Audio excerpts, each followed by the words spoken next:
Fala pessoal, tudo bem com vocês? Professor Davi Rodrigues hoje aqui outra vez. E vamos falar sobre esse terremoto que está acontecendo na democracia brasileira.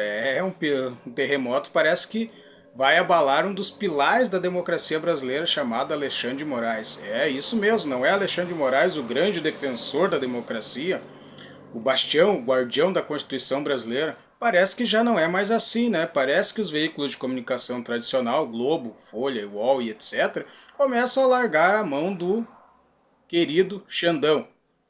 Acontece que a gente, gostando ou não de Rede Globo e desses outros veículos, enquanto esses caras não noticiarem, infelizmente não vira pressão institucional. Já faz muito tempo que Alexandre de Moraes comete todo tipo de abuso que a gente imagine, censura, perseguição, só que sempre só para um lado. E esses veículos estavam caladinhos ou blindando as decisões e referendando as decisões de Alexandre de Moraes. Mas parece que agora, por algum motivo ainda não muito bem explicado, esses veículos mesmo começam a soltar a mão do ditador. Vamos ler um pouco dessa reportagem aí da Brasil 247 aí, para a gente entender melhor esse assunto. Globo já defende o impeachment de Alexandre de Moraes. Em comentário na CBN, Merval Pereira e Carlos Alberto Sanderberg falaram sobre as relações entre o ministro do STF e o Banco Master. Vou botar para frente aí. A Rede Globo passou a vocalizar, ainda que de forma indireta, a defesa do impeachment do ministro do Supremo Tribunal Federal, Alexandre de Moraes. Em comentário exibido na rádio CBN, o jornalista Merval e Carlos Alberto classificaram como gravíssima a relação de supostas relações do magistrado com o Banco Master, apontando uma crise de credibilidade no Supremo e afirmando que a situação exige um limite institucional. Agora exige um limite, né? Antes não tinha limite, podia fazer o que quisesse, podia instalar uma ditadura para salvar a democracia. Que beleza, né? Sai daí. Comercial aí pro cara gravar o vídeo, né? O comentário teve como base reportagem da jornalista Malu Gaspar, do jornal o Globo, segundo a qual Alexandre de Moraes teria mantido ao menos 5 contatos, incluindo telefonemas e um encontro presencial com o presidente do Banco Central, Gabriel Galípolo, que é indicado do Lula, né? Para tratar de temas de interesse do Banco Master, controlado por Daniel Vorcar. Para tratar de temas de interesse do Banco Master. Aí vamos lá o que eles comentaram. Bom dia, Merval.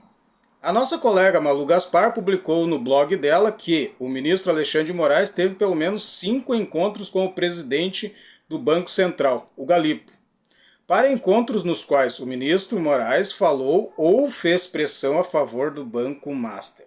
Merval, é bastante grave, né? Afirmou Carlos Alberto Sanderberg na abertura do comentário. Aí vem a resposta do Merval Pereira. Respondeu de forma ainda mais contundente: é gravíssimo, é gravíssimo. É gravíssimo e isso tem que ter o limite. Ah, agora tem que ter um limite, né? Tem que ter um fim, já tinha que ter tido um fim e na verdade não tinha que ter tido nem o início, né? Já que um juiz serve para julgar os casos que chegam para ele, não mais que isso. Porque a cada revelação que aparece sobre interesses privados envolvendo decisões do Supremo, perde-se a credibilidade.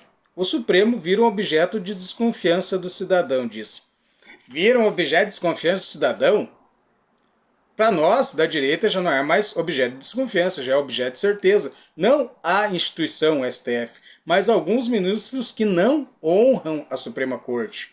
Então, quando você fala mal de um ministro, não é um ataque à instituição STF, é uma crítica específica àquele ministro, coisa que não podemos mais fazer, né? Na sequência, Merval foi além e associou diretamente as denúncias à permanência de Moraes no cargo.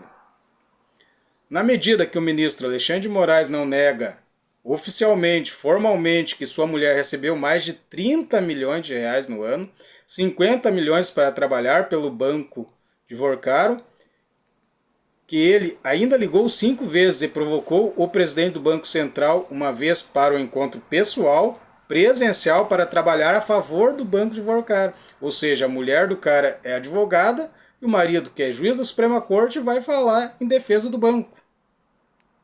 Isso vira uma coisa absurda, vira razão de vítima, vira uma crise política, afirmou. O comentarista prosseguiu dizendo que o ministro tem que se pronunciar, tem que provar que não é verdade. Agora ele tem que provar alguma coisa?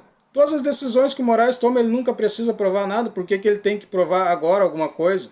Os ministros agem como supremos e não precisam dar satisfação a ninguém. Tem que recusar isso de maneira veemente, sob pena de perder completamente a credibilidade diante da divulgação dos fatos.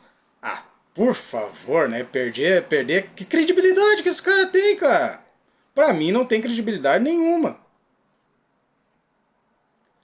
Sanderberg destacou ainda que tanto Alexandre de Moraes quanto Gabriel Galipo foram procurados por Malu Gaspar antes da publicação e reportagem, mas optaram por não comentar. E aí segue falando agora da Malu Gaspar. Bem, pessoal, vamos entender um pouquinho mais sobre esse assunto, tá? O que está por trás e que talvez poucas pessoas estejam comentando. Acontece o seguinte, é como eu disse, o sistema não quer perder o corpo, então ele vai entregar uma mão, vai entregar um braço. E tem duas coisas aí que estão ocorrendo aí em paralelo aí que talvez o pessoal não esteja percebendo. A indicação do Messias ao STF. E que o Senado travou essa indicação aí porque outro que poderia ser indicado era o Rodrigo Pacheco. E o Lula preferiu indicar o Messias e deixou muita gente frustrada com essa indicação, porque o Pacheco passaria facilmente ali no Senado. E o Senado acabou travando a sabatina do Messias, não faz a sabatina e o Messias não pode assumir o cargo. Por quê? Porque ainda se faz algumas negociações para que seja revertido esse nome que se coloque o Pacheco. Só que agora, se o Moraes cair, abre-se duas vagas, né? Então vai uma vaga para o Messias, vai outra vaga para o Pacheco. Porque a pressão já está muito grande de cima do Moraes já há muito tempo. Talvez com tudo que ele tenha feito, não dá mais para passar a mão. Talvez seja o momento de cortar a cabeça do Alexandre de Moraes e aí quem entra? Rodrigo Pacheco. E o sistema se blinda mais uma vez, você dá uma apaziguada no pessoal da direita e ainda deixa contente o pessoal do sistema com a indicação do Pacheco. Talvez seja isso que ninguém esteja percebendo. Agora, o que acontece é que talvez estejamos muito perto da queda do Moraes. Só que as consequências da queda do Moraes, elas podem ser desastrosas, porque será que ele vai cair sozinho ou ele vai cair atirando? Quem ele vai puxar junto? O cara que chegou no poder tão grande quanto o Moraes, um castelo desse tamanho não cai sozinho, hein? Ele cai levando tudo que tem na volta. Vamos ver o que vai acontecer, quais são as cenas dos próximos capítulos aí. Agora, eu, particularmente, tô adorando essa crise. Eu quero que piore essa crise aí no sistema aí. O sistema do poder se comendo sozinho, hein? Se canibalizando. Vamos ver o que vai acontecer pra frente aí. Certo, pessoal? Forte abraço, até o próximo vídeo aí.